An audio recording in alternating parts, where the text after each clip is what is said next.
Hello and welcome back to Podcasting as Praxis. I'm David, my pronouns are he and him. I'm Jamie, my pronouns are he and him. I'm Rob, mine are he and him. And I'm Alistair, I'm another he, him. Yet another he, him. Oh no, there are just dozens. crawling out of the woodworks. One of a kind, and with that I reopen bilateral rather than engaging with the content of this episode. You are a coward and a charlatan. Jamie made us watch a bad movie. This is the first time it's ever happened. Yeah. A Joel Schumacher masterpiece. Oh, yeah. Yeah. I mean, the start's quite promising. It's like, Joel Bruckheimer, whatever, Schumacher, Anthony Hopkins. I'm like, ooh, that could be good. And then, bam, Chris Rock. And you're like, no. Two great tastes that taste great together. Yeah, but like the supporting cast, though, like, you know what I mean? It's a whole galaxy of stars. We've got Don Draper's boss. We've got 12-year-old Shea Wiggum. And we've got new metal Charlie Day. What's not to like? Yeah, John Slattery just doesn't look as good without the white hair, though. I'm going to be real. I mean, the one thing I will absolutely say in its favour is that it does have Peter Stormare, and I love Peter Stormare. Yeah, he's having the time of his fucking life, like. Yeah, but he it's always like has vintage. the time of his It's like life. vintage Peter Stormare, like, you know what I mean? Just Yeah. they probably didn't even involve his agent, you know what I mean? He probably just like heard someone was casting a Russian crime lord and just like fucking barged his way in. Yeah. Okay. So, for those that were fortunate enough to not know what we're talking about, It's Jamie made Tonal us Whiplash, watch- the movie. yeah, Jamie made us watch the 2002 smash hit film, probably Bad Company. Yeah. Yeah. Why? Which Why because did I saw you it do I this saw to it on fucking on streaming and I thought that looks fucking dreadful. Thank you you were so correct. much for inflicting Yeah, it on the rest of us. But yeah, it's like I found out as well, right? Apparently, it was the script was originally a sequel to Blue Streak. If anyone remembers Blue Streak, No. Was I born at that Fuck's the point? Blue Streak? that's Is that a sequel to the Rowan Atkinson series? no, it's got fucking 1999. yeah, it's got Martin Lawrence out of Bad Boys. He's a drug dealer and he has to pretend to be police in order to get his drugs back or something. You know what I mean? Okay. I'm sure it was a big thing, and I think I've seen it. Like, you know what I mean? Because 1999 we didn't have streaming services or anything like that, so you just had to watch whatever shit like you could find. Yeah, But, you just had to wait until your mate could give you, a CD-ROM with a 700 MB, rip of Blue Streak. Changing the 90s E VCD kids. halfway through the film. Remember Yeah. VCDs? 90s kids will remember this, motherfuckers. Yeah, but Like anyway, this that video. week there was a shortage of Sam Raimi's Spider-Man, so we had to watch fucking this like that shit instead. But anyway, this was apparently going to be a sequel to that, where he upgrades from pretending to be police to pretending to be CIA, I guess. Fuck me. But then they didn't. They'd end up not making that, presumably because he was like too expensive at the height of like his Big Mama's House fame. Yeah. The existence of a career for like fucking Martin Lawrence is fucking atrocious. Like, how the hell did that ever happen? It's basically proof that there is no God. Yeah, but anyway, so they reworked it as a Chris Rock vehicle. And it has Anthony Hopkins looking just bored out of his fucking mind the entire way through. Yeah. Did someone tell him that he plays like a warehouse manager? He's just, you know what I mean? He's just cutting about the place chewing gum and like fucking delivering all of his lines like he genuinely doesn't give a fuck. He And looks it's like he's kind been of like- mildly inconvenienced by a minor forklift accident. Yeah. It's kind of endearing, honestly. I would watch a competent film with him doing that exact role in it, you Yeah. know what I mean? Yeah. Like a Bourne Yeah. film where he's just like fucking cutting about the place like constantly pissed off at like Matt Damon. But apparently as well, bit of trivia here, it was the last major production to film inside the original World Trade Center. Oh. Well, there's a lot. What else were they up to in there? I will say, like, What did they one know? small thing that like the one small thing that this whole movie has in its like very minor favor is the like very like weird because it was released in 2002, but it has incredible like pre 9/11 vibes. Like it feels like the last movie made before everybody went insane. It was due to be released in like basically like I think a Christmas 2001. Yeah. Wikipedia said, where was it? It was supposed to be released on fucking Control F 9/11.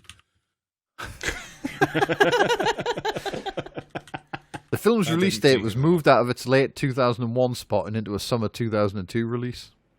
Similar to several other films 25th. with terrorism or violent crime-related stories. It was supposed to be a Christmas Day release. This was maybe a Christmas film.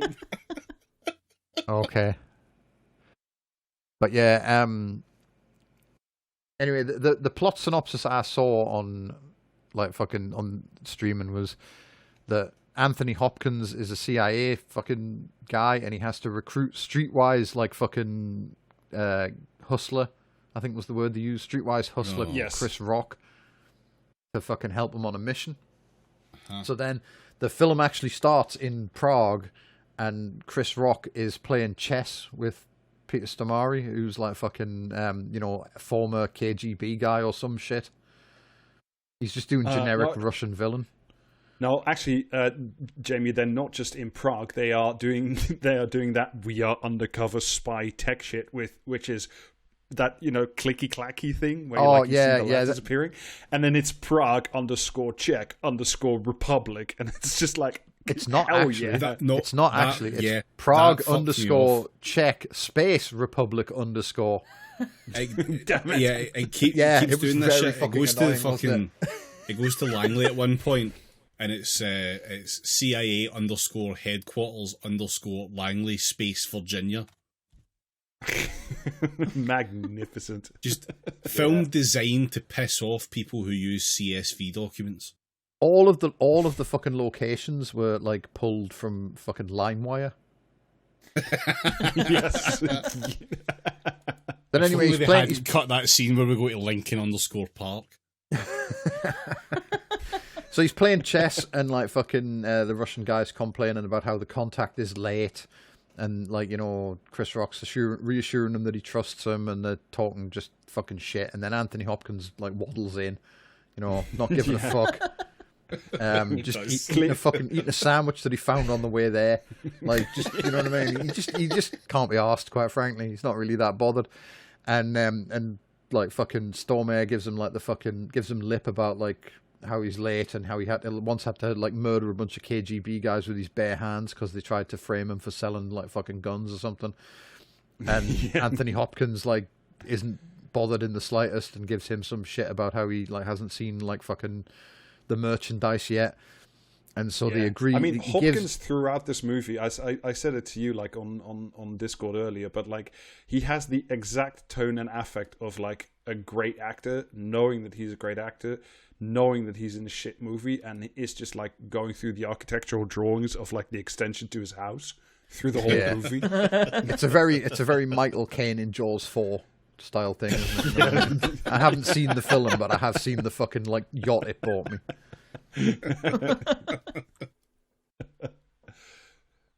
But yeah, anyway, so they give Chris Rock a phone and with instructions that they'll call him in 10 days. What a phone though!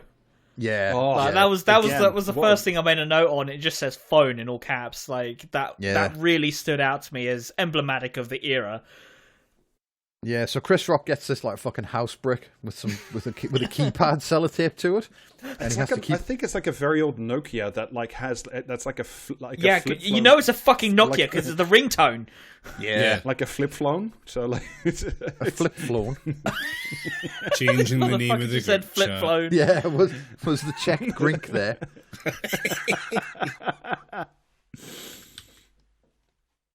But yeah, they give him the phone and they tell him they'll ring him in 10 days and he'd better answer it immediately, otherwise the deal's off. So they leave. Hopkins gets in a taxi driven by another CIA guy who's just like fucking Captain America or some shit, you know what I mean? He's like, they found the whitest, most CIA-looking fucking dude they could. Yeah. And so they're driving away pretending to be a taxi. Chris Rock is walking down like a fucking, you know what I mean, a dark street, but not all of the time. They switch to a man who looks nothing like Chris Rock for some of the wide shots, and I cannot figure out the logic behind it. Because I was like, does Chris Rock not It's run? the guy from later on in the movie. When he gets thrown out of the van. Yeah, you're right. But like, I was like, would Chris Rock not run? But then there's a shot of him running, and I'm like, okay, so what? They couldn't shoot him with the car in front of him, with the car behind him, and Wesley Snipes reasons? in Blade 3. Yeah, but then they cut to a shot from inside the car. Side note, but like Chris Rock, when he runs, he looks like somebody ran a current through a G.I. Joe doll.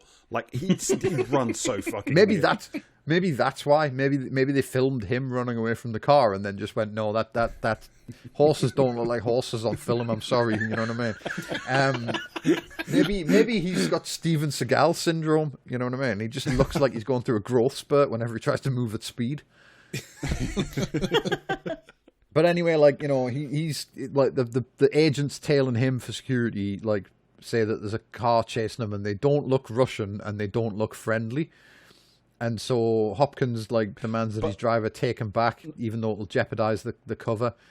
And they what does that even mean? Sorry, what does it mean they don't look Russian? What?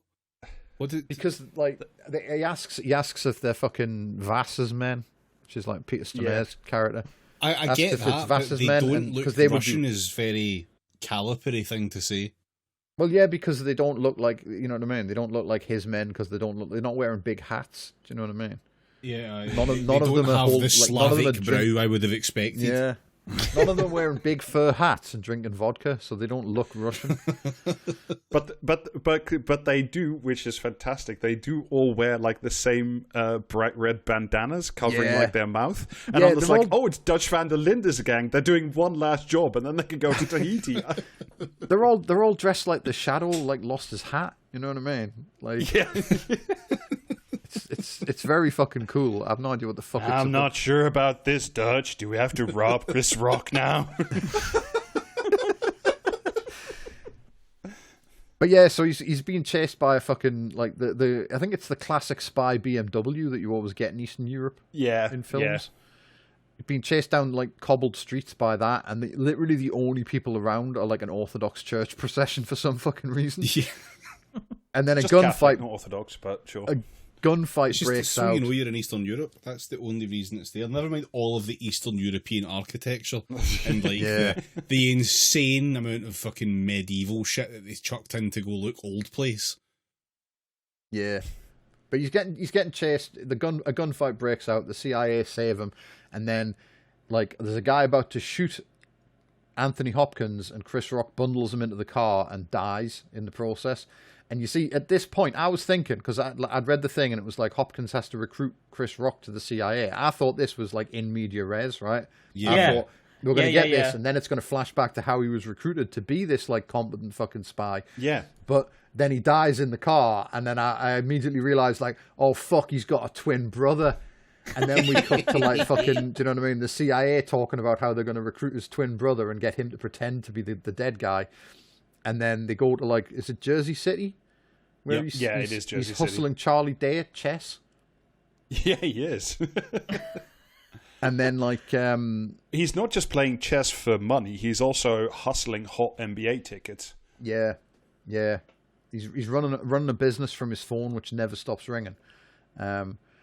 And like the CIA, and then at some point he utters the line. No, he utters the line, "Chess is a contact sport," and I really wanted to die because at that point. His girlfriend rings him. He beats fucking like 9-year-old Charlie Day with a fucking like new metal beard for some reason. Beats him at chess, and then like another guy sits down to play him, and then he has to go meet his girlfriend. So he just like moves both sides chess pieces around really quickly, saying like, you're going to do this and I'm going to do that, so why don't you just give me the $20 and fuck off? And then the guy tells him to like fucking, you know what I mean, pipe him off, and he goes like, yeah, you didn't know chess was a contact sport. And it's like, The fuck are you talking? Like, do you know what I mean? But there's a lot of that in this film. There's a lot of Chris Rock just being Chris Rock, and everyone else like around him reacting as if that's normal. You know? No, not even reacting as if it's normal, just purely not reacting to it in any way at all, which is even weirder. It is like he's playing to a crowd and just bombing. Yeah. He's like, yes, it's the same. I don't know if you've ever seen like the bad version of Lethal Weapon 4, but it's the same fucking like shtick he does in that, where he just does bits of his stand up in like lieu of character dialogue. And everyone around him just sort of looks bemused in that one. Do you know what I mean? But yeah, like he keeps doing like observational comedy, and everyone else just no sells it completely. It's very weird. I do feel like the original tone of this film, given that it was a fucking sequel to initially intended to be the sequel to a Martin Lawrence joint, the initial tone of this was much more like slapstick and Looney Tunes. Yeah. And then 9/11 happened, and they went, can we like re-edit this just a smidge to, like, you know what I mean? Make it maybe it take like international terrorism and attacks on New York City a little more seriously, and they could only do that for like 50% of the film. Yeah, and the terrorists won again because of it. Yeah, it's like Osama bin Laden winning the cultural victory. It reminds me very much of fucking Solo. You know, where there's bits there that are obviously like you can very clearly see which bits were done before and after the fucking they sent fucking Ralph Malph or whatever the fuck it was in to fix it. Or that fucking Fantastic Four film where the woman's wearing the wig. Have you seen that one? The one that they had to... Is that the one that they had to make just for... basically licensing purposes? No, that was Roger Corman, and I think that's on YouTube somewhere. But no, is that? Do you mean the one where Michael Chiklis, like the guy from The Shield, plays the Rock? No, I mean the more the recent Cube one, or whatever that guy said. The one where the title was like Fant 4 Stick. In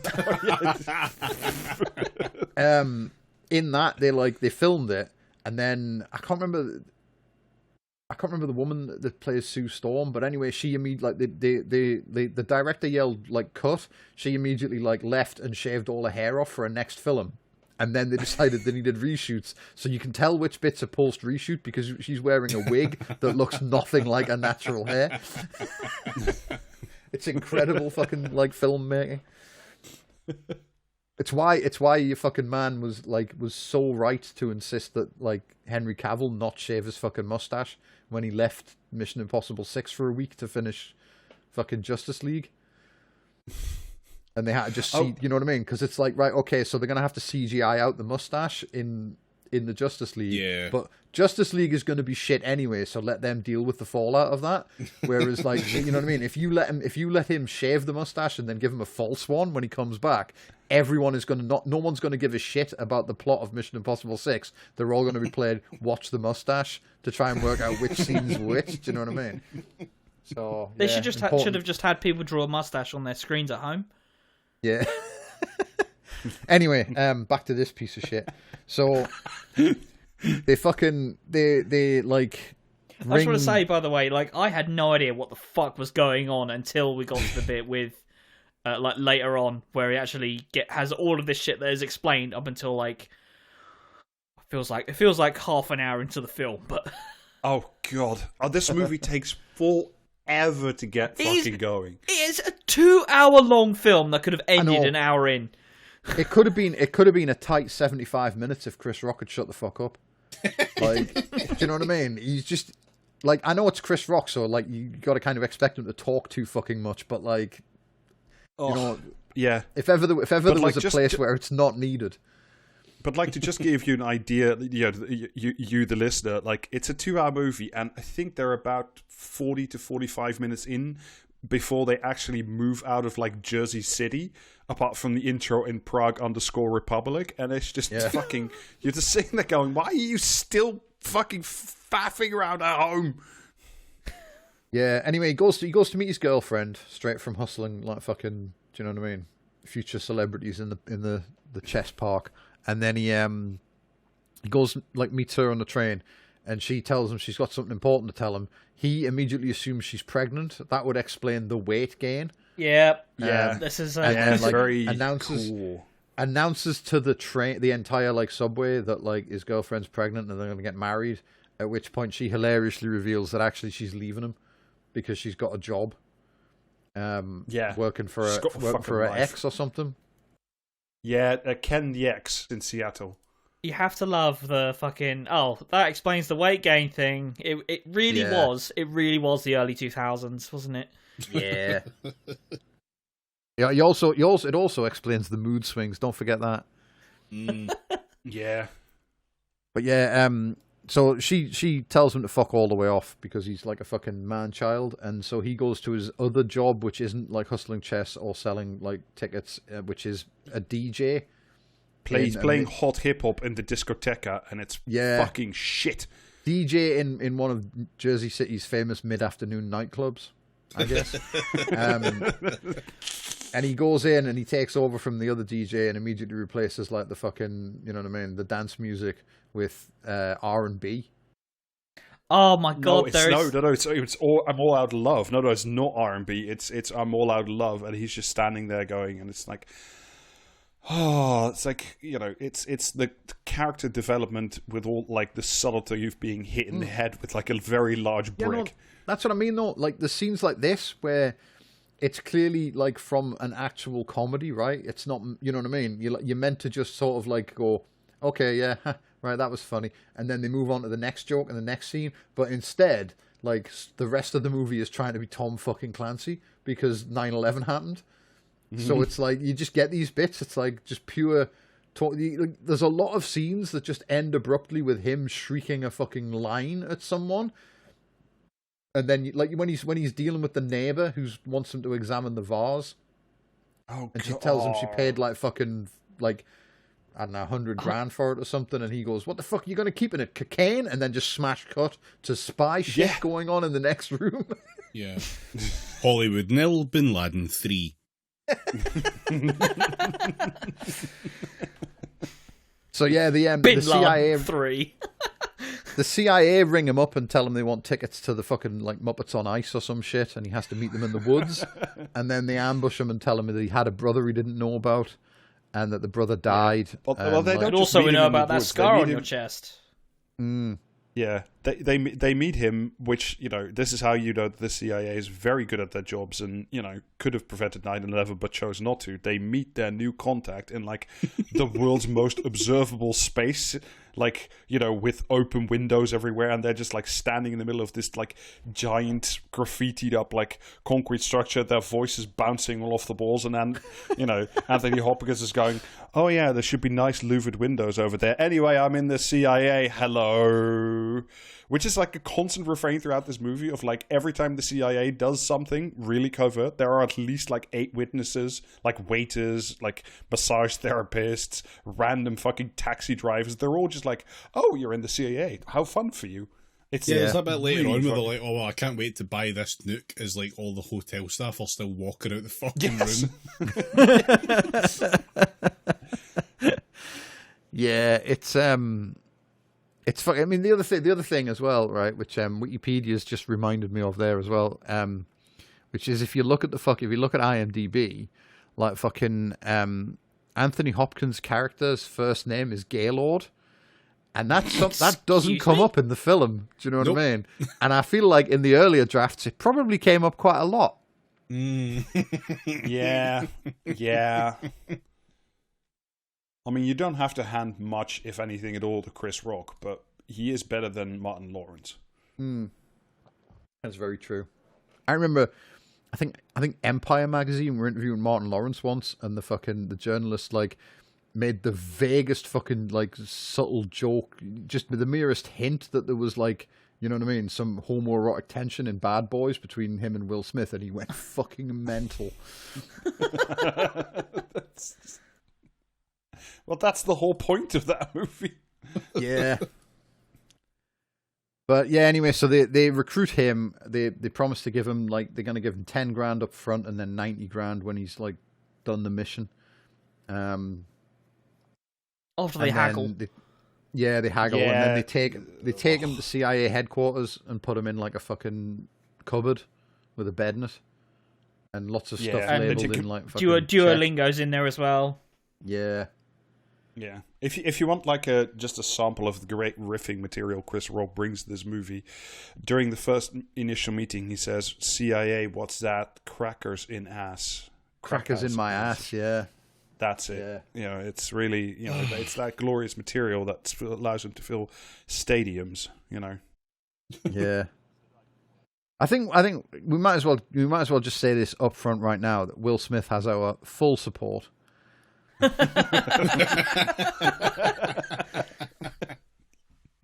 Yeah, he should have worn knuckle dusters though, like fucking hell. But yeah, they take him to this fucking like cupboard that they've put a bed in at the CIA, so presumably so they can keep tabs on him. And like he does a hilarious bit about, you could have at least got me a queen size bed. What the fuck is this, jack size? Yeah.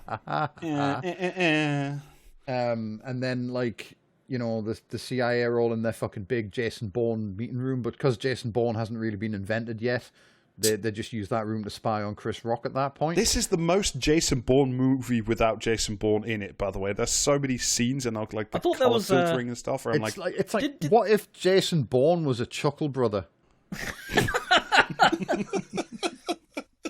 Aiming down the scope, pulling the trigger and just saying, "To you." Yeah. Jesus Christ, that's me, that's you.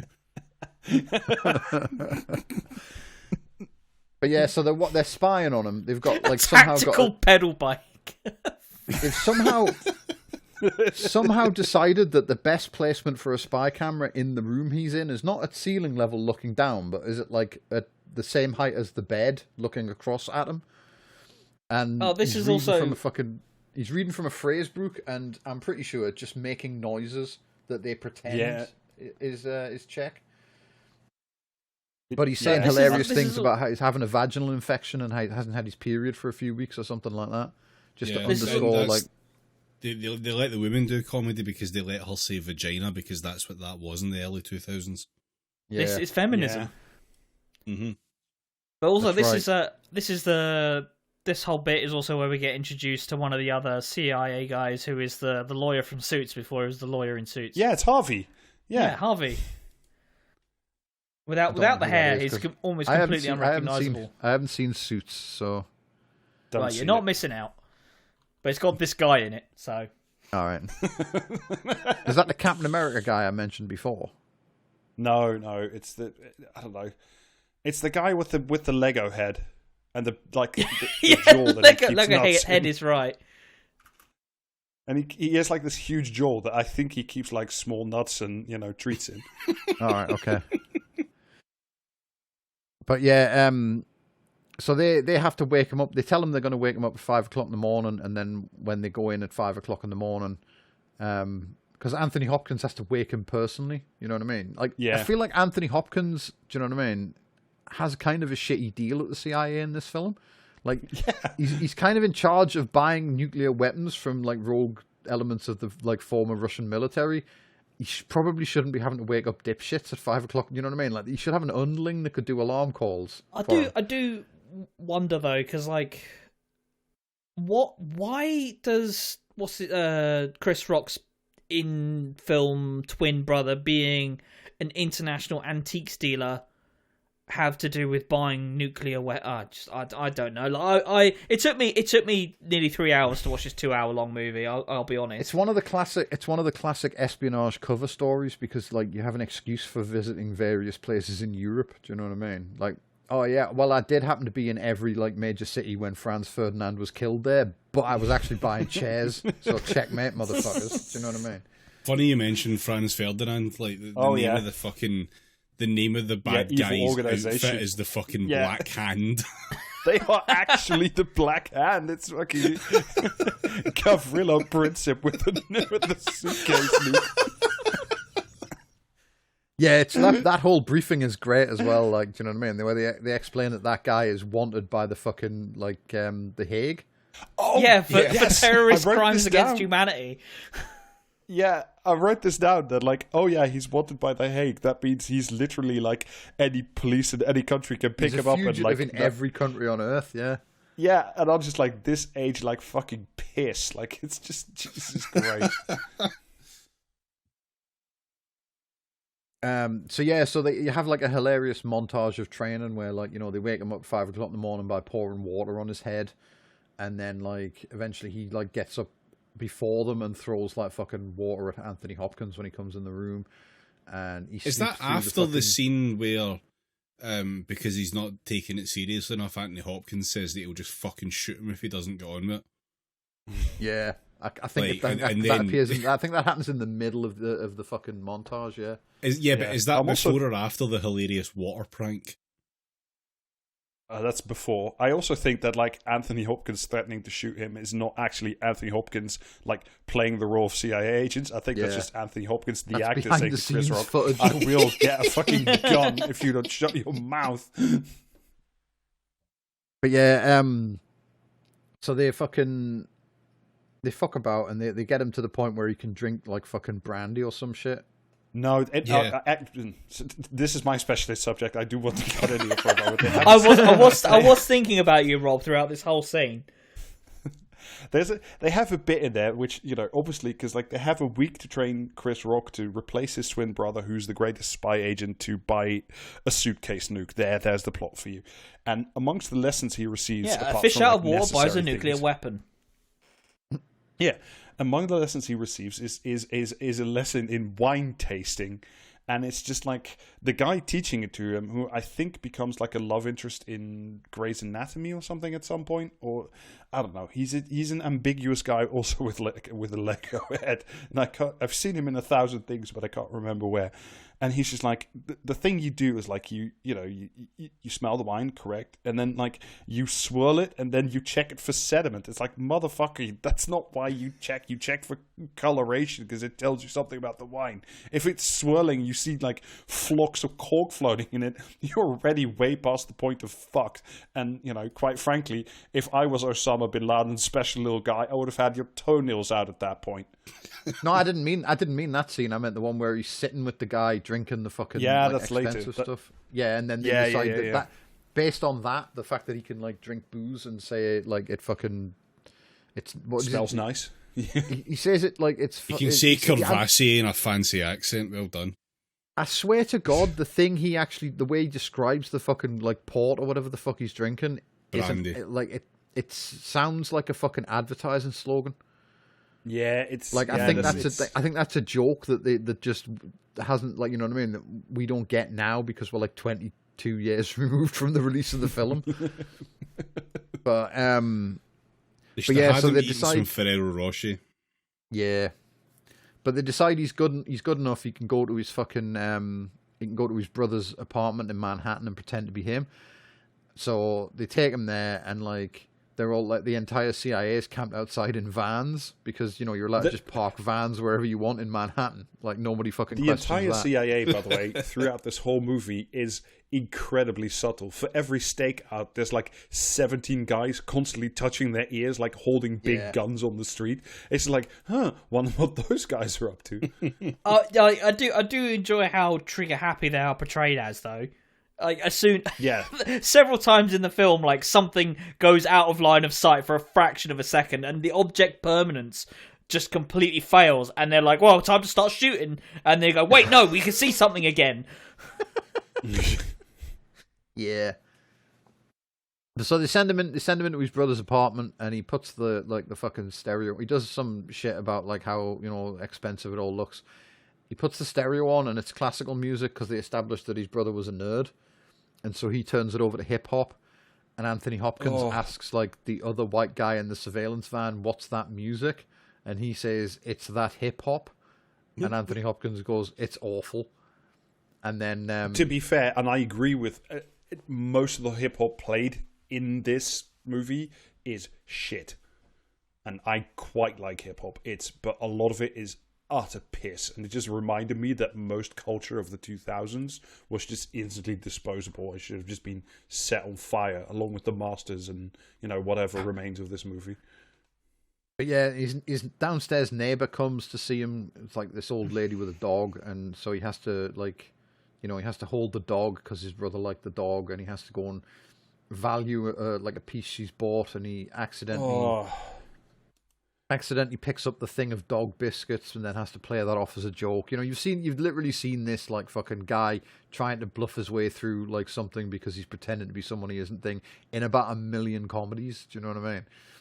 It's not treading new ground. And then like I mentioned earlier, he picks up the vase, he's looking at it, he's going, oh, it's a really nice vase. And then she goes like, I paid fucking like $100,000 for it. And he immediately breaks character and goes like, what the fuck are you going to keep in it? Cocaine? And then it just immediately smash cuts because like presumably the hilarious like backpedaling of that, like over that outburst, like ruined the tone of the film. I think it was about this point that I realised this film was giving me a traumatic brain injury.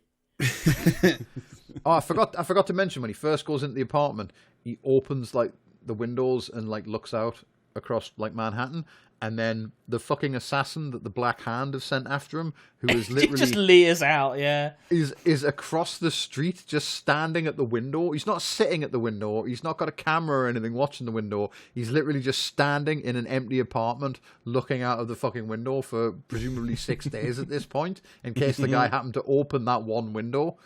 You know, like if the guy had like opened the bathroom window instead, they wouldn't have known he was there.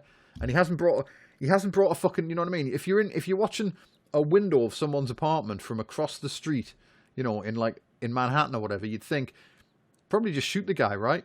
But he hasn't even brought a gun. He sees him at the window, makes a really angry face, and then goes down 8 flights of stairs, crosses the street, and scales the fucking tower block with a knife. You can't have a gun. It's America. It's incredible, like. But then he jumps him in the bathroom, and the CIA is master. With a knife. It's like Chris Rock fights, you know, Johnny Depp doing that shit bit from Pirates of the Caribbean. It's just like, why is this? Yeah, like what's absolutely fucking baffling as well is that like the guy gets into the building without the CIA like seeing him, and that fucks their entire like surveillance operation because it's all outside on the street while he's on like the 40th floor or something. So Chris Rock like slams the shower door into the guy's face and then hits him with a bottle of cologne, climbs out the window and escapes along like the fucking ledge outside the window.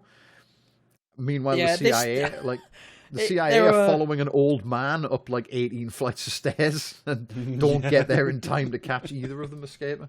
This film really is just like a bunch of tropes and scenes from other movies just stitched together. Yeah. Yeah. Like they've got to have been at least 10 films with the climbing across the fucking ledge outside a hotel, trying to escape a bad guy. At least 10 or 15 of those within the last 10 years. You've seen it 1,000 times, like Yeah, but now you get to see it done incredibly poorly. Yeah, and so like he like Chris Rock flees. Well, the CIA finally managed to corner the fucking like hulking terrorist brute on the rooftop, and he just throws himself off. It seems it's kind of weird. No. That's very specific because they allude to it in the CIA briefing scene that all the soldiers of Governor Princip have taken a sworn a death oth. Yeah, they say they're all suicide like terrorists, but that one guy does if he's thrown himself off that roof, what the fuck kind of form is that, mate? You know what I mean? Get yourself down to swimming baths and practice a bit first, because that's just embarrassing. To just, you know what I mean, kind of sort of vaguely flop backwards off the roof while going in front of 4 CIA agents. Do you know what I mean? Yeah. Side note: we also have all taken a blood oath to this podcast, a death oath to this podcast, but you'll never know what the trigger phrase is. Yeah. So we get a vague comedy scene of Chris Rock Chris Rock phones Anthony Hopkins from a payphone. Anthony Hopkins asks where he is. He says he's at the corner of "fuck you" and "eat my shit and hair" or something like that, and then hangs up because he doesn't want to give him time to trace him. He says, "I'll call you back," hangs up, then steals a car phone, rings him for another 2 sentences, and then hangs up, and then flees back to his foster mother. Mm-hmm. Yeah. With a bunch of stops along the way, and it's just Anthony Hopkins is sitting as I think we all have, like looking really, really, really bored at the screen, going, "Chris, Mr. Rock, where are you?" Just like once again, just being there. But yeah, like he goes to visit his foster mother, and she like hits him with an umbrella because he's like a fucking waste of space. And then like he gets her to stop hitting him with the umbrella, and like she asks where his girlfriend is. He says she left him, and then she threatens to hit him with the umbrella again. Seems like a really like cool vibe they had going on. You know what I mean? Can't account for why he turned out to be such a fucking like waste of space at all. If like his home life was just being hit with an umbrella. Yeah. But she does call him Jakey, so you know she loves him. Yeah, and then she tries to give him like $40. She gives him $250 that she won at bingo, and then as he's leaving, he runs in Anthony Hopkins, who has come alone because like he's just gonna like talk to him, and then if he can't convince him, he'll just leave him alone. And so they're in a diner, and Hopkins. The whole diner scene, just like this is the point. That where was I was excruciating. Just, like, I just yeah. But yeah, my exact notes, Alistair, was the cafe heart to heart is ass, but I will take excruciating. Yeah, Hopkins explains that like his brother died saving his life, and he wishes it was different and everything. And then he says he's going to go outside, sit in the car, and count to 10. And then if he hasn't come out, he'll just leave and tell the CIA he couldn't find him. And he goes outside and then just comes straight back in and goes, "Well, that didn't work." And Chris Rock says, "Yeah, you'd had a better shot with bitch, get in the car." And so Anthony Hopkins says, "Get in the car, bitch," which is like an incredible ability to recall and repeat a phrase. Do you know what I mean? Anthony Hopkins, tell why he's like CIA Man of the Year. And like once again, Anthony Hopkins, like genuinely a fine actor, well trained, has incredible range and skill, does many things very well. Still acting to this day, mind you. It's really an incredible performance. Okay, but let's be honest though. He's not above appearing in some horse shit though, is he? No. But I was going to say, but he's also not above like earning his new conservatory by saying, "Get in the car, bitch." I hope they paid him a bonus for that. Do you know what it is? His performance in this is very reminiscent of his performance in Free Jack, if anyone remembers that. No. Right, well, okay, we'll do that one at some point then. No. It's got Emilio Estevez and Mick Jagger in it. What's not to love? Fuck off. The fact that you are comparing it to this movie. And now a word from our sponsors. Cheese is fucking expensive.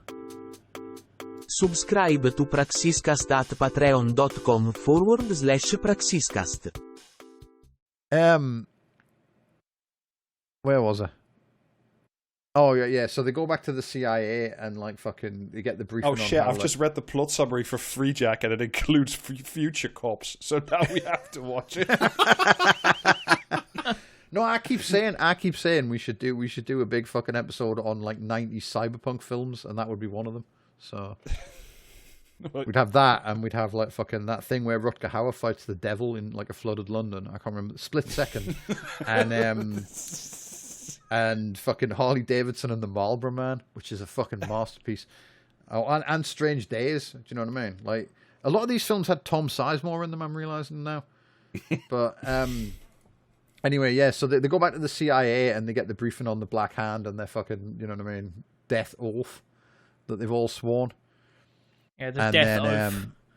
Yeah. The death oath. And so then they have to go to Prague. Chris Rock immediately sets about like fucking having antics at the hotel that they turn up at. He gets like 3 giggling like fucking women in to do his nails. And he eats caviar, which is very expensive, we're informed. Yeah. It's like I actually did do like the conversion on this because I was just checking if they were too lazy. But no, they actually got like the pricing right. I was mildly impressed. Cool. I think you're the only person here that cares about that, like, but well done. But yeah, and then like fucking, do you know what I mean? The Russian guy rings him. They have to go meet him, but it turns out he hasn't brought the bomb. He's just come to fucking like find out where he's been all week.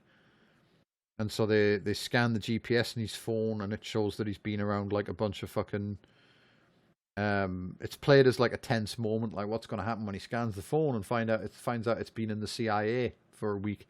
but it actually says he's been to Italy or some shit, and he like, you know, he bluffs that he's like, oh yeah, I was buying antiques, and then like fucking later on, this is once again the CIA is in like very subtle surveillance hour with like guys literally standing like on the edges of bridges, like visible to the naked eye, like holding machine guns. It's very odd. Yeah.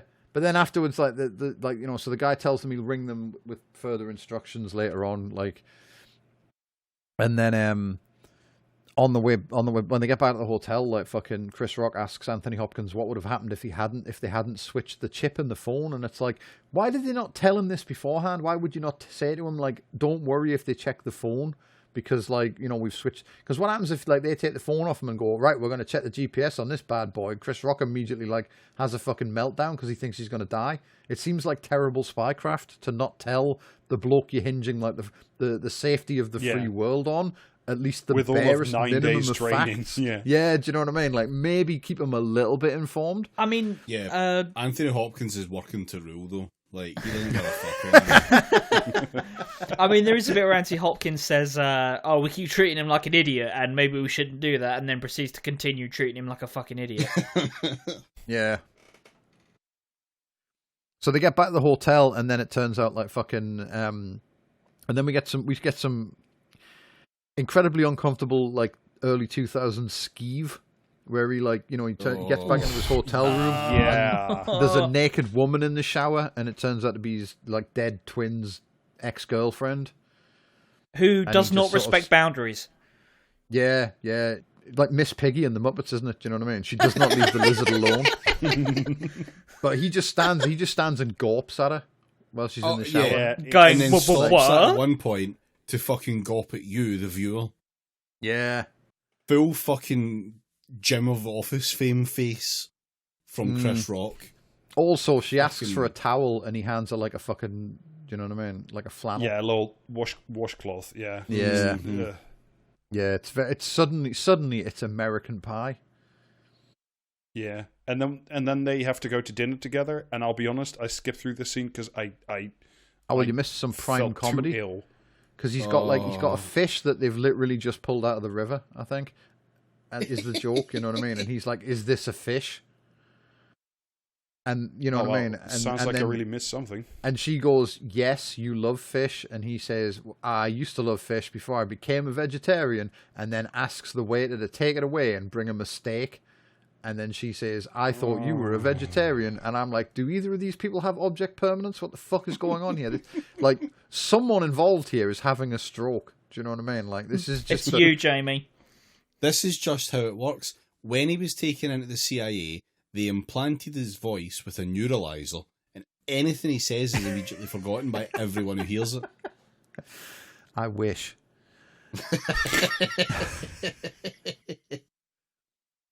But yeah, and so, like, you know, he says, like, she says, I thought you were a vegetarian. And he says, vegetarian? No, I'd eat a pig's arse if they cooked it properly. And it's like, you know, hilarious stuff. I'm so glad I didn't watch this. Yeah, and then she sexually harasses him some more. And then they go back to the hotel room, and, like, he's saved from yet more sexual harassment by terrorists. Yeah, by Dutch's gang. Yeah. Hollywood 0, Bin Laden 4. But yeah, once again, the CIA are like... This time the CIA are across the fucking hall, and they still somehow manage to turn up late and fuck it. Yeah. Well, and also because, like, you see them in the beginning when, like, Chris Rock arrives in the hotel, that they have like 17 vans with 5,000 guys all like with guns in their hands, and it's like, oh, but that doesn't matter. Like, all these guys were out to lunch or something. Yeah. But yeah, it's like, it's very bizarre. So he ends up fleeing with his, like, dead brother's ex-girlfriend, and who he's even told, like, you know, he's even told her, it's over, I found somebody else, and she still, like, forces herself upon him in the hallway, and it's only at that point that she realizes it's not you know what I mean, it's not the guy she thinks it is, once she's got a tongue down his throat.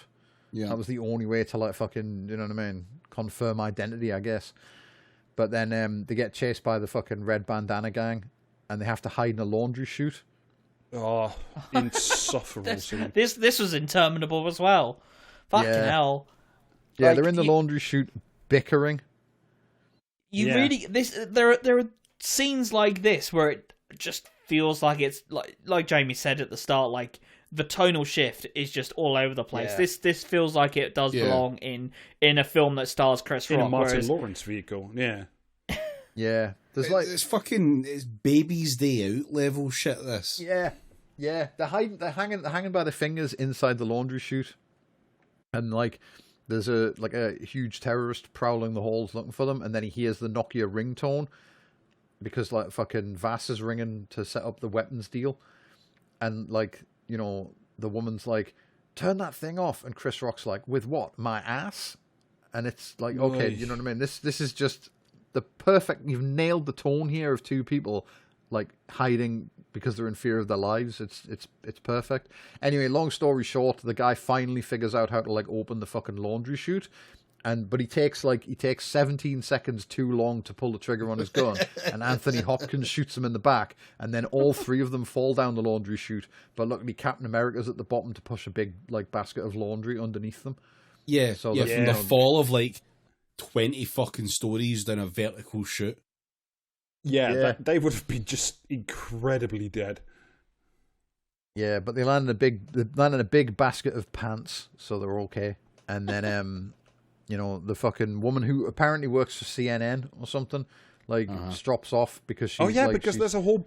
But Anthony Hopkins makes like a whole bit about this. It's like if you're not clever and like don't do your job properly, then like she works for CNN and she can blow your cover to the world. And then he like extravagantly, like luxuriously, not only breaks his cover but like leers at her and like I don't know makes piss jokes about being a vegetarian. And then she's just like, well, I know I'm a reporter, but that doesn't seem very interesting. Anyway, off I go to, the best. That's rock somewhere. That's my favorite part about it as well. It's like she like, you know, he has to go along with being like molested by this stranger because otherwise she might blow the CIA's cover. And then at the end, when he tells her that he's actually like, you know, her ex-boyfriend's twin and the ex-boyfriend's dead, she doesn't seem fazed. But then also, she leaves and she fucking like surmises that they are drug dealers. Oh my God, you're not even denying it, and then leaves. You know what I mean? And it's like that's the end of her role in the film. If she figured out they were CIA, never see her again. But you know she's based as fuck though, because like the threat was if she figures out the CIA, she'll grasp them. But if she like, you know, the drug dealers, carry on, lads. Do you know what I mean? Like, have fun. With it. No snitching. Yeah, yeah. Nobody talks, everyone walks. But yeah, so anyway, like, and then once they've cleared all that up, as an afterthought, Chris Rock goes, "Oh, that reminds me, Vass rang. We've got to meet him in 2 hours." And my immediate thought was, how long ago was that though? Do you know what I mean? Presumably, you didn't teleport from the fucking like basement up here, so you've got less than 2 hours now, I would think. But yeah, they have to go meet the guy in a fucking cemetery, isn't it? Because we get in another cemetery where millions and billions of people have been buried, and also you can drive CIA cars around. It's the Eastern Europe victims of communism cemetery. But yeah, so they go there and then they get sent somewhere else. So the CIA's grand plan to have like 400 guys lurking behind tombstones falls apart immediately on contact with like anyone who's ever read a spy novel. And they end up like getting fucking like bounced around like loads of different places.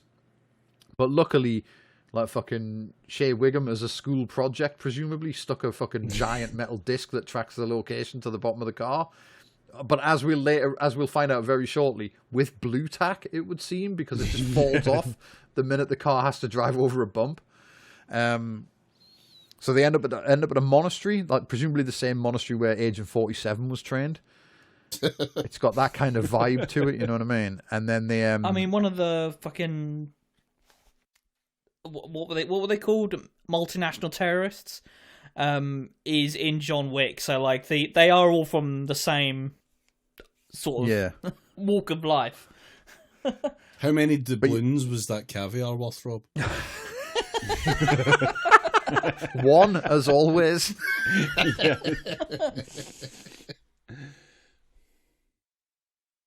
Yeah, so they're in like they go into this fucking abandoned monastery, and Peter Stormare is giving it like fucking, you know what I mean? Welcome to my church where we worship money, and it's Money. like, no, yeah, you're an arms. We had picked up on the arms dealer thing, mate. Like, do you know what I mean? We didn't think you were just doing this for a laugh. But on the other hand, like, fuck me, Peter Stormare once again, just based, just having the time of his life. Like, not even Pac-Man chews scenery as well as him. It's just great, like.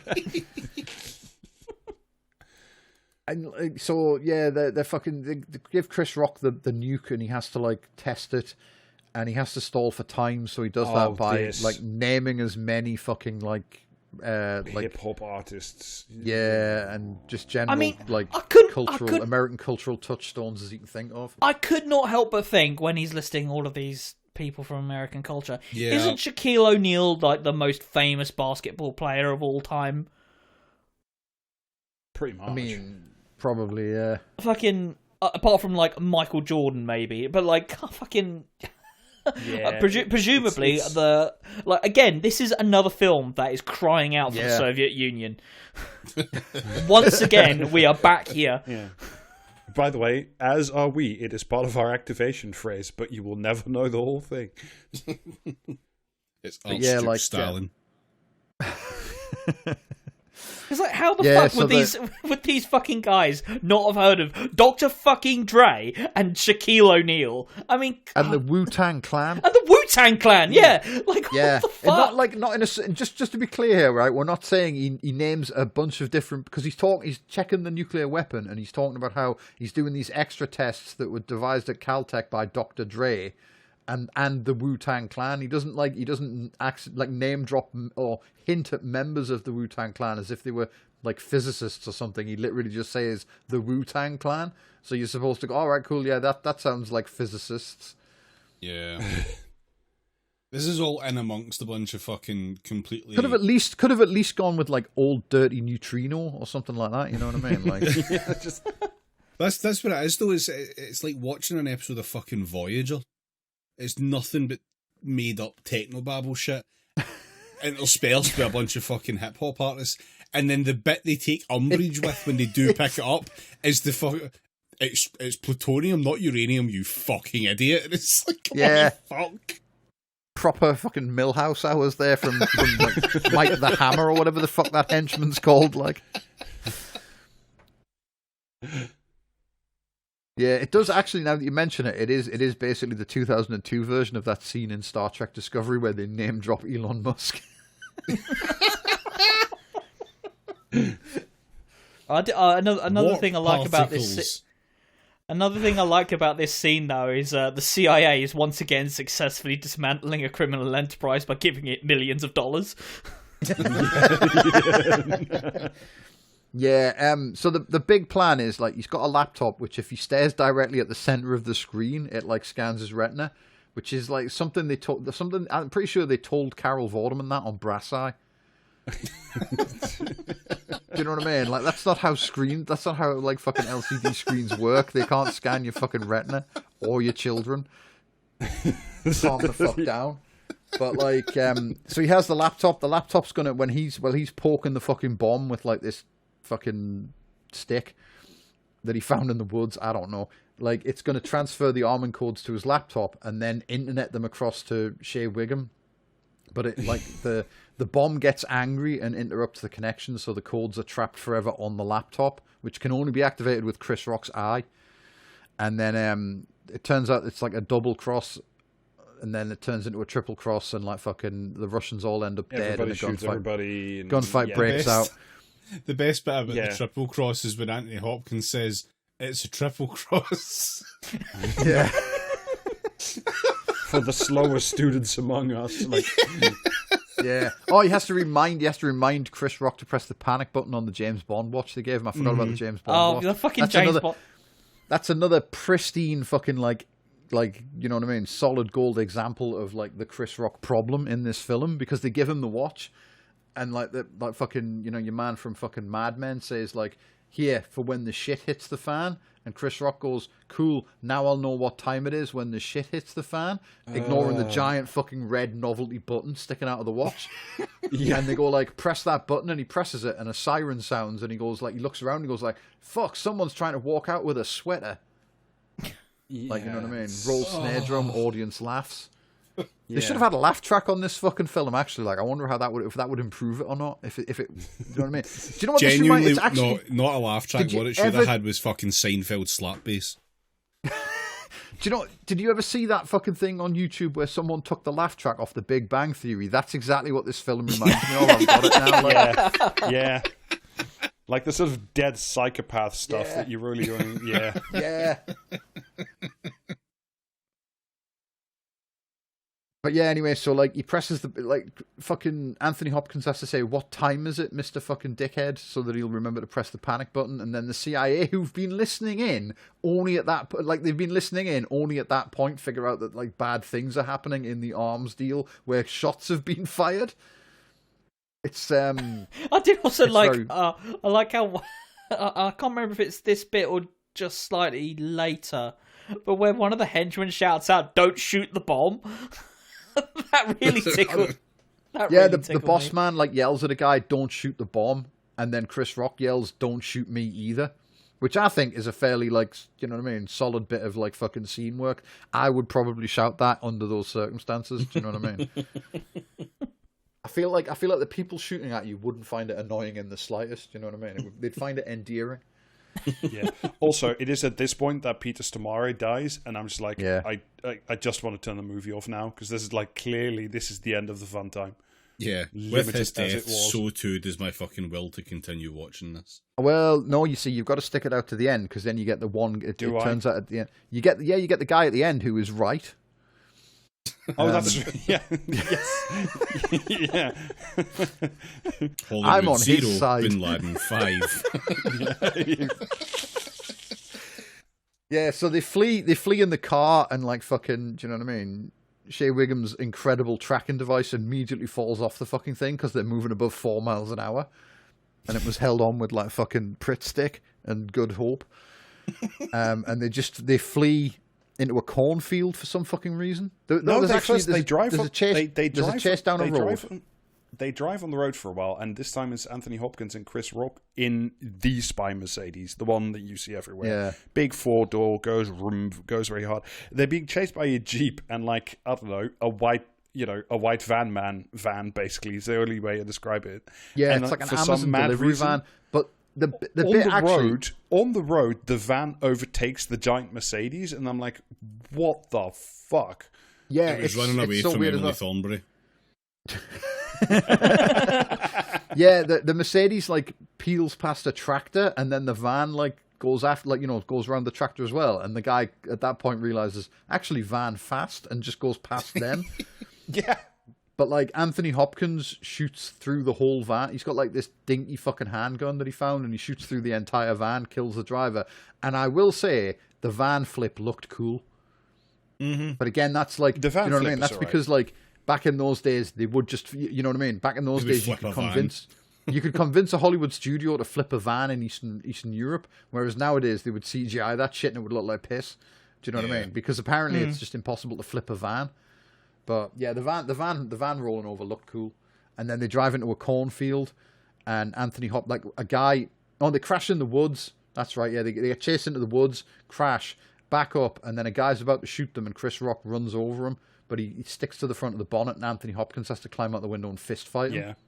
My only note for this scene is because they hit a tree with the Mercedes, and my only note here is Homer Simpson. He's about to hit the chestnut tree. Which is about a million times as better a comedy as you're ever going to find in this fucking movie. Yeah, but then they drive through the fucking cornfield. I get my timeline right. Yeah. For the crash investigators when they turn up, and like the guy on the fucking bonnet pulls one of the wing mirrors off, uses it to break the sunroof, and then tries to come through the sunroof head first. And like Anthony Hopkins and Chris Rock are just driving along, both punching him. That is actually a good bit of physical comedy, I thought. Yeah. Like, just this guy's legs poking out the sunroof while the two of them just properly like do the most ineffectual rapid punches to his body. you've I'm ever seen. almost certain that if I go and look through fucking Johnny English, that exact scene will be in there. Probably. But yeah, and then that guy fights Anthony Hopkins. The bomb falls out of the car. Like, the guy falls out of the car after it. They reverse to pick it up, but like miss it, and then they get like pushed into a ditch. And then the terrorists just leave them alone. And I pray for death through the entirety of all these scenes. Yeah, but you know, they've been trying to kill them across. They've been trying to kill the guy across like fucking 2 continents for a week, and then they just like they smash his fucking like car and tip it into a ditch, and it's like what 20 feet from the like edge of the ditch, and the terrorists are just like, no, we got the bomb and we got the guy back. We're away now. You know what I mean? You two can just fucking live in the ditch now. Surely there's no escape from that. So then the terrorists have the bomb and like they smuggle it to America because what's the excuse they give for this? Someone asks how did they get the bomb into America? And You'd be surprised what you can get through in air freight. Glad we cleared that up. Just hands comically, yeah. You'd be surprised what you can get on a passenger plane as well, Mr. Hopkins. I will also add, though, the film explicitly states later on that there are, gamma radiation, small amounts of gamma radiation emanating from the container. Yeah. Oh no, the glorp is leaking. I don't like that one fucking like cargo plane came down and all the crew had turned into Hulks, and nobody questioned it because that was just normal in America in 2000. Yeah. You'd be surprised who can get a job working air freight. It's a living. Yeah. So then they decide like they need to get the bomb back, but they'll never find it. So the only thing they can do is like use Chris Rock as bait. So they take him to his antiques office in Prague and just have him sit there. Yeah. And then, but the terrorist, because he phoned when he was dealing with like fucking lingerie sexual assault lady, he phoned his girlfriend and left her a message. And so the terrorists go to the hotel, which the CIA aren't watching anymore. Yeah, they go there and like bored. bully the manager into giving them the guy's phone records, and then go and kidnap his girlfriend in Jersey. And so they phone his antiques business, tell him he's got to fly into New York and then travel to Jersey. So he does, and then they come and fucking like abduct him. The CIA put like a fucking like tiny radio receiver. They inject a radio into his ear, but then the guys tase him behind the ear. So it doesn't work anymore, and yeah, so it's a bit weird. And then they're like driving away with him in a van, and fucking Madison Avenue guy is about to have the SWAT burst in and kill everyone, including Chris Rock. But then the terrorists send out a decoy guy with a bag over his head and take him away in the van again. So they all follow him. Anthony Hopkins like uses his fucking CIA powers to realize that like, why would they put a bag over his head if it wasn't the real guy? Yeah, it's not a bait and switch. Wow. And then drives back. That's why he gets the big bucks and a nice new conservatory to his own mansion. And then the radio starts working again. And what was that guy called in Mad Men? Anyway, Don Draper Sr. fucking like hears on the radio that they're about to like cut his eye out to like use it to start the laptop, and goes like, "Oh, the bomb must be in the van," and so they like ram the van off the road and shoot a bunch of people, including a hostage. Yeah. And then, like, you know what I mean? Everyone's sad because they shot a hostage, but then he goes, "It's okay, it's not Chris Rock," and everyone perks up again. Yeah, it's like we just like the real CIA. Yeah. And then, we forgot about the Saddam Hussein bit. We forgot about the Saddam Hussein bit. Oh, yeah. You guys can't even find Saddam Hussein. They're convincing Chris Rock. They're convincing Chris Rock to like use himself as bait. And fucking like Don Draper Sr. says, like slaps him on the shoulder and goes, "Don't worry, son, you'll be well paid." And Chris Rock like fucking like kicks off like, "First, I'm not your son. Secondly, did it occur to you that I might want to do something because it's the right thing to do?"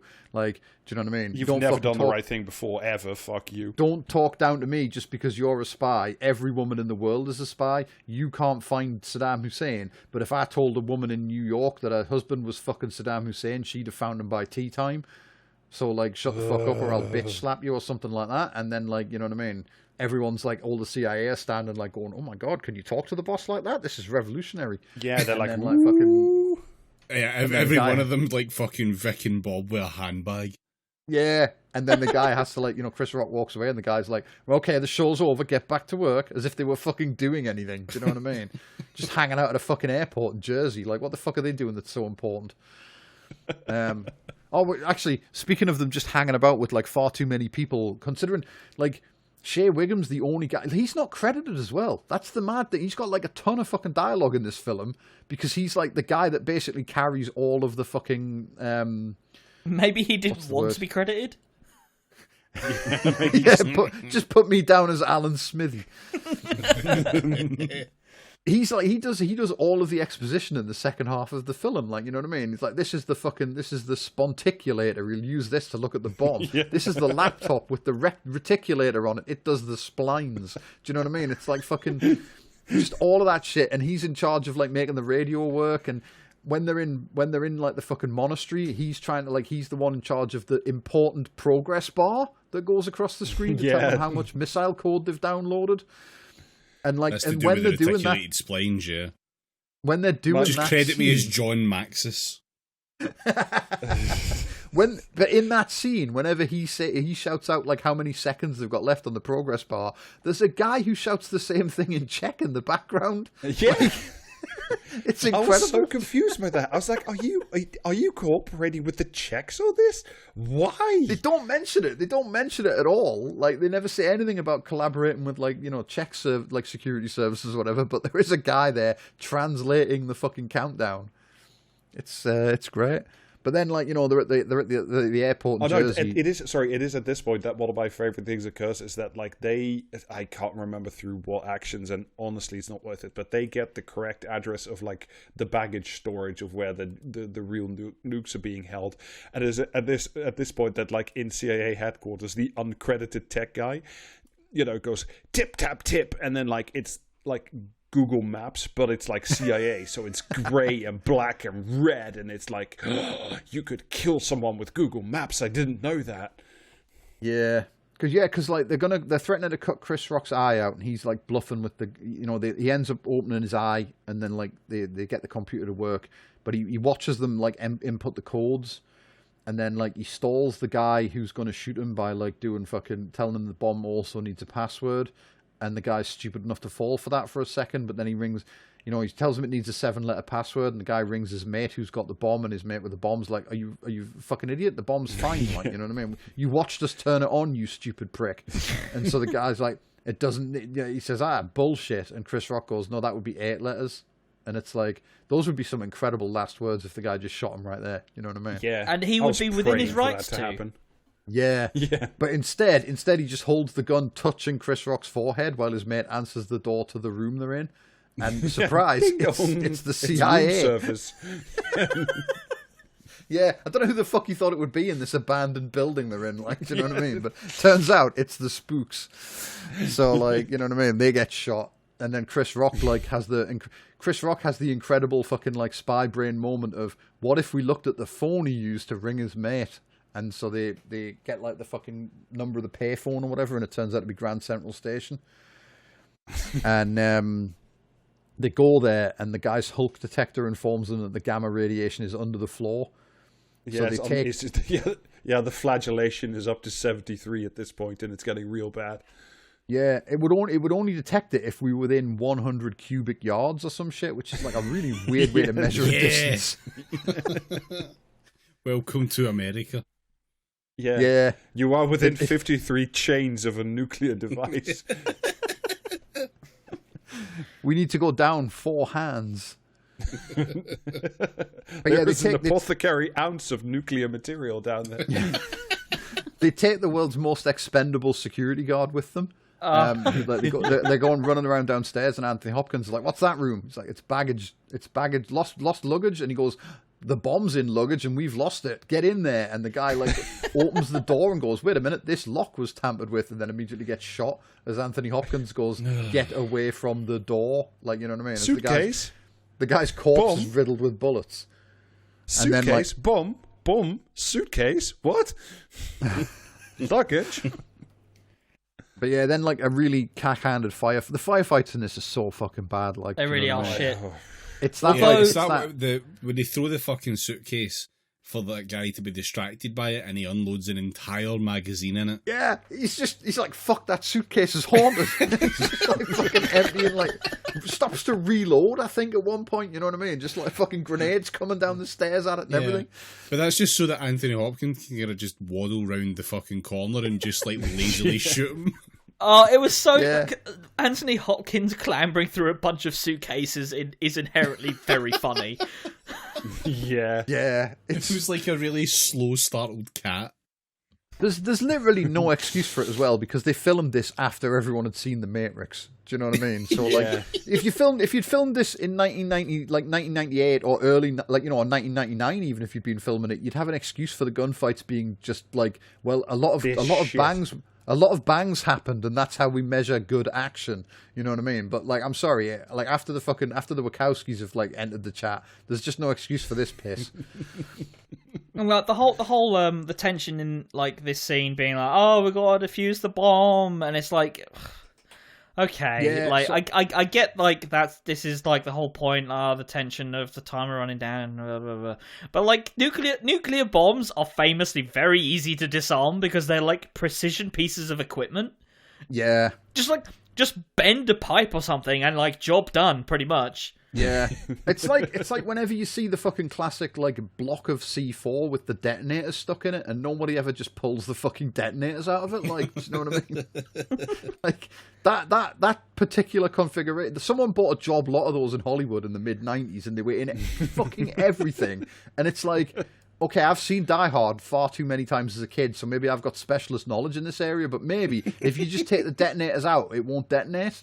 Like, just a thought, you know. It's very bizarre, like, but yeah, like he doesn't want to disarm the bomb because they haven't found his girlfriend. So Captain America says he'll go and look for her. They start disarming the bomb because Chris Rock memorized the numbers as what is it? Fucking chess moves, yeah, because chess moves and tickets at the Garden.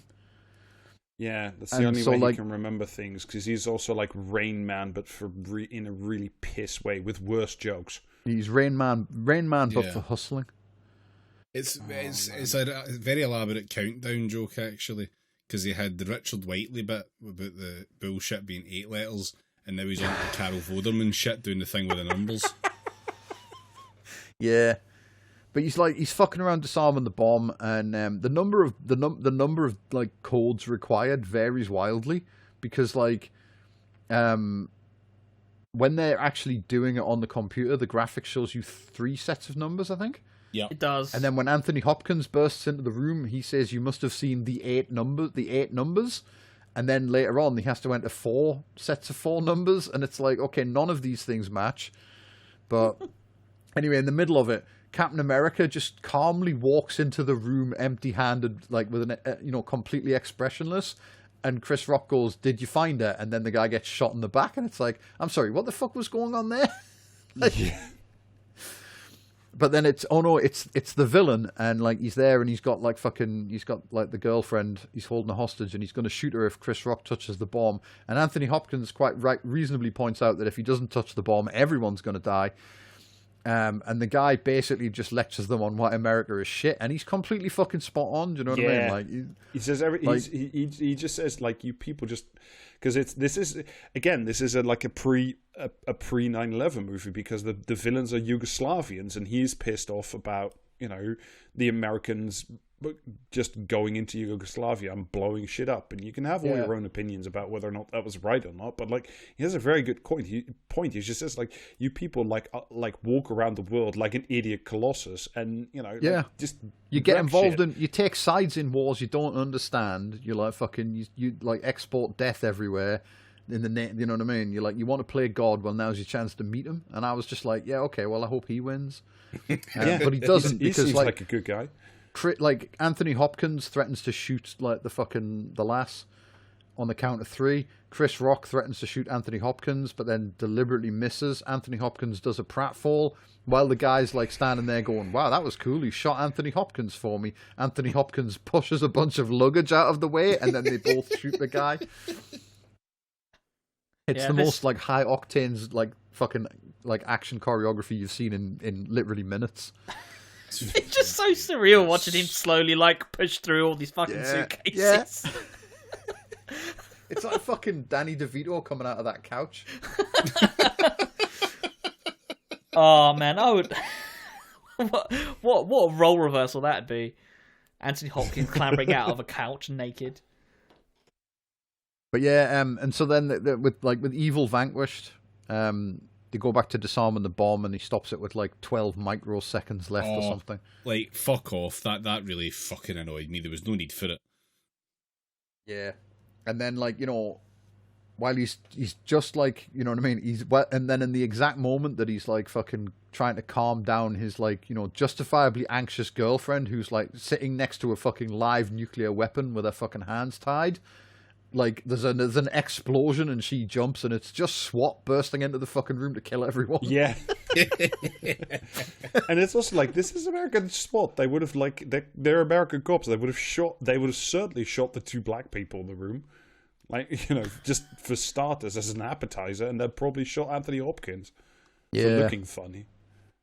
Yeah, but then, like, you know, fucking Don Draper Sr. comes in and asks how long they've got to disarm the bomb. Hopkins like fucking points out that like, no, actually he did it already because like, you know, he's worth more than you thought. And then like fucking, and then we cut to infomercial for the CIA, which I can only assume was filmed in like early 2002. It's so good. Like, Chris Rock with his girlfriend and his elderly like foster mother explaining the wall of the dead at Langley. The wall of the dead clowns, yeah. Yeah. She asks United which Fruit star... Employee of the Month. She asks which star was his brother, and he patiently explains that covert operatives don't use names even after their death.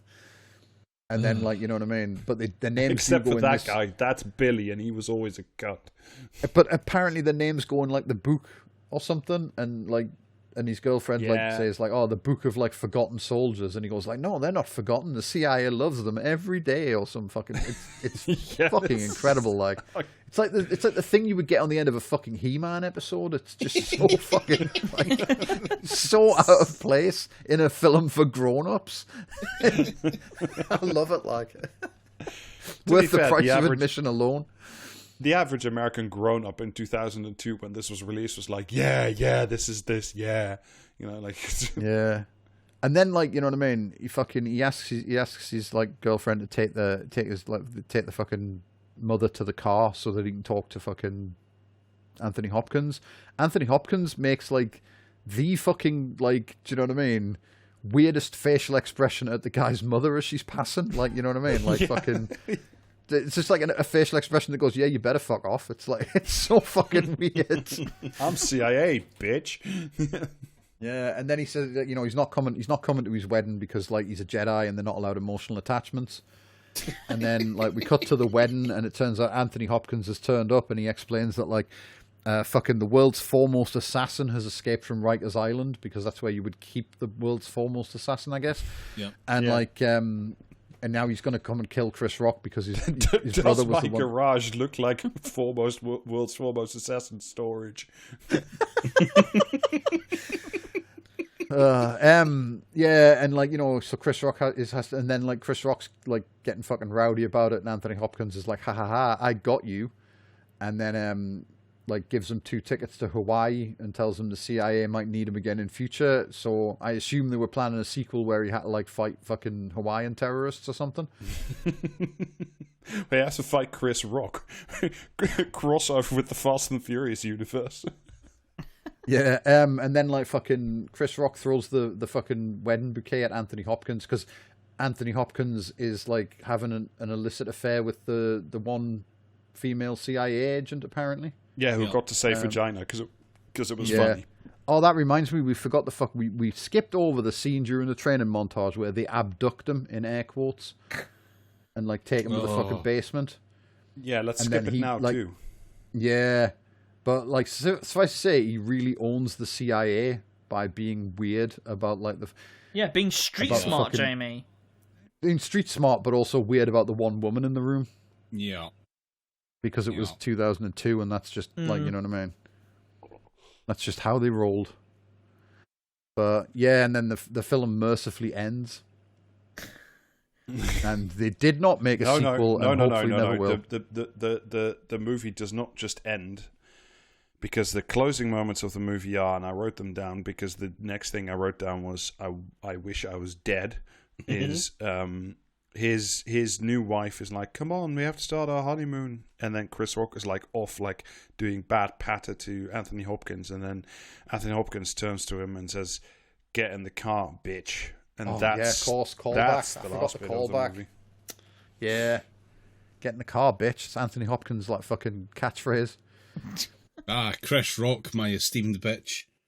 do you know what it is? What I'm really picturing now is, you know how like Samuel L. Jackson's on record as like people keep coming up to him and doing the fucking hamburger bit from Pulp Fiction. Imagine if like fucking, do you know what I mean? People did that with Anthony Hopkins, and it was literally just coming up to him in the street, "Get in the car, bitch." Get in the car, bitch. If any of our listeners see Anthony Hopkins, please say that to him. Yeah, and if the Crown Prosecution Service is listening, we did not encourage this behavior. They came up with that all by themselves. Yeah. So yeah, that's Bad Company, brackets 2002 film. Yeah, bad movie. Not to be confused with the band Bad Company, or like the 1995 film Bad Company, or the 1972 film called Bad Company, or either of the Battlefield games. Yeah, or the Battlefield games, or any of the numerous bad companies that exist. Like, for example, Touchstone Pictures and Jerry Bruckheimer Films, to name just two off the top of my head. Oh, dear. Well. So, yeah, thanks for listening. Yeah. Yeah. Thanks for hanging out with us. Oh. If you want, bitch. Yeah. If you want me to realise my dream of a fucking like 90s cyberpunk extravaganza, harass these knobheads on social media until they relent, because I've been trying for like 2 years now and nobody will give me the time of day. Yeah, I wonder why. Fucking prick. Oh, okay. Yeah, all right. Well, we'll see you again on the next episode, I guess. Merch available, practicecast.tmail.com. Bonus episodes, patreon.com/practicecast. Twitch streams, twitch.tv/practicecast. We should do some Get in the Car Bitch merch with like fucking Anthony Hopkins' face on it. And no mention of the podcast anywhere.